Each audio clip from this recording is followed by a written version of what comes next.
Your IT fix a sparking fuse box, by user Bling. Just had a call from one of our oldest clients, around 11 machines and one server all running on site. He was panicking on the phone. We have just had a power cut, so everything is offline, and the box is sparking. Me, can you explain further, what box are you talking about? The electrical box you installed. And it's sparking, is there anything you can do? This was installed by someone who worked for this company before I came on board. Me, I can recommend you call the fire brigade and your electricity supplier, there is nothing I can do. But your IT, it's computers, you can fix it. Me, if it's sparking it is a fire risk, I need you to phone the fire brigade now. It is not IT. He hangs up angrily, and shortly after I get a call from my boss, who is elsewhere today, saying just had a complaint that you wouldn't fix a sparking fuse box. Is this correct? I explained the above call and he goes good. It's not our problem if it's caught fire, and they're 300 miles away, the fire brigade will get there quicker than we can. I don't know what actually happened in the end, but I can now see all their machines and the server is back online, so. Job done. Back to checking if machines are fully patched. The server is underwater, by user WarriorCat2. So I used to work for an MSP that specialized in school tech support and I worked on the help desk. I answer the phone as usual and the following conversation takes place. IT equals me. U equals customer. IT hello, this is, blank, how can I help? U we have no internet and the server is underwater. IT sorry sir, could you repeat that, the line isn't great. U the server is underwater. IT okay, so the server is suffering from water damage? What exactly happened? How extensive is the damage? U the area flooded and so has the school. The server is partially submerged. Can you help at all? IT right, okay, there's not much I can do from my end, I'm afraid. I'll raise this to the area manager and they'll be in contact to arrange a visit. The server is powered off, correct? You know, it's still running and has power. IT okay sir, I suggest if possible you shut the power to it if you can do so safely. Not much to add, but it's one of the calls I had that caught me so off guard. If it is too large, then why is my computer able to access it? By user TGH9345579. I recently received a phone call from a user experiencing low disk space. I ended up having to explain why storing 4K video on a low-end Chrome ebook does not make sense. Me, I understand that you want to have a local copy of the video available, but the file is too large and your computer is not capable of playing 4K video.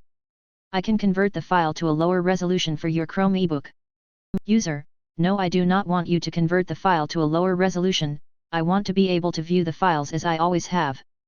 Me, did anything change recently? User, no, nothing changed. User, we have the events once a month and the videographer gives me the original file on a USB drive and I copy it to my computer.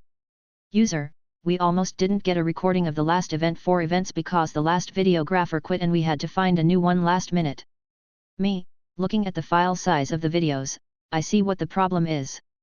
Me, your new videographer is recording at 4K resolution, this produces extremely massive files.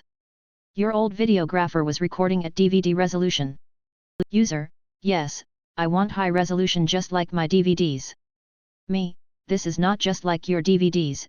It is considered ultra high resolution and you do not know any equipment capable of playing that resolution. Me, the files are too large for your computer. I would suggest keeping the original on the USB thumb drive and I can create a DVD resolution file for you to keep on your hard drive. User, if it is too large, then why is my computer able to access it? Me, your computer simply plays the resolution it is capable of playing. User, I have a meeting in 5 minutes, I'll have to call back, but I find this extremely unacceptable that suddenly my computer is now unable to play high-resolution video, when it worked perfectly all last year. Goodbye.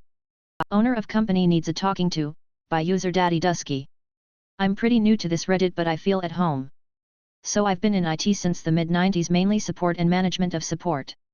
This happened late 90s. I was working for an IT recruiter, one of the biggest at the time.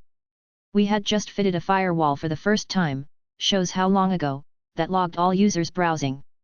I was called into my manager's office thinking the worst, but was happily told that I needed to have a word with the owner of the company. The reason I had to have a word was because, A, the senior IT staff couldn't stop laughing, B, they thought it was funny to send me, and C, I had been there only a few months. So it was I that had to go and tell someone that was in the Times 100 richest people list, that he had to stop browsing his very special interest sites during the day on his work computer as IT were flagged every time he visited one. He took it on the chin, laughed and asked if I'd got the short straw and let me on my way. French fried laptop / docking station, The Sad Tale of Mr. Bunny Slippers, by user Donachius. I was working late last night, doing the Friday night help desk shift. Normally it's slow as molasses as 99% of people go home. We didn't have any Friday issues spilling over, so I ordered a small pizza and broke out my tablet to watch TV. My computer dings. I got a tech support ticket from the head of the TPS department, Mr. Bunny Slippers. Laptop won't dock. I think I broke something. Now 99% of the time I think I broke something equals I just broke something. And this specific ticket means I'm not even going to bother trying to remote in. I get to his office and there's a grown man in bunny slippers and PJs sitting at his computer and the entire room smells like fast food. Checkers specifically, and his laptop is next to the docking station. I flip it over and there's a French fry squished to the docking station. Sir. I think I can get this straightened out, I'll be right back with the right tools. I go back down to the Batcave and get the contact cleaner, scrub brush, paper towels etc. and come back. 5 minutes of cleaning and I have Mr. Bunny Slippers' laptop into the docking station and behold, it powers up and his peripherals connect. I'm sorry Mr. Bunny Slippers tells me.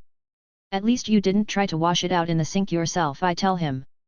Yet I figured that I could just fuck it up worse like my marriage, he tells me. I look around the room and there's pillows / blankets on his couch. You okay, sir? I ask. Yet I had another question, where is this computer CD drive, he asks. I do a quick check and his laptop doesn't have an optical drive. Do you need one to access some data? Nah. Just brought these movies in from home, he replies. He reaches under his desk and pulls out a stack of DVDs. They are all retail discs, so I figure they should be safe. Sir, can you put in a ticket to request a USB DVD drive to review training materials for me? I ask him. He goes to his desk and writes a note. A UBS DVD drive to review training materials, he asks as he's scribbling. Close enough, sir, I tell him. I watch him start another ticket and I go down to the Batcave. Ticket number 2 is in by the time I get there and I pull a USB Blu-ray / DVD drive off the shelf and take it up to Mr. Bunny Slippers to get it set up for him. I also toss in a movie to check it for him. The audio sucks pretty bad on the laptop. Sir, can you put in one more request for better speakers and I get you fixed up good? I ask him. Oh. Yeah, I can do that. What do I put in? He asks. Better speakers to go with the DVD drive, I explain. Okay, he tells me. I go down and pull the best speakers we have for him and come back and get them set up. This should put you in good shape, I tell him. How long can I keep the drive and speakers? He asks. I issued them to you seeing as how the head of your department says you need them for reviewing training materials, I explain. Oh, well thank you, he tells me. I go back down to the Batcave and count my lucky blessings that I'm not sleeping in my office in Stupid Industries.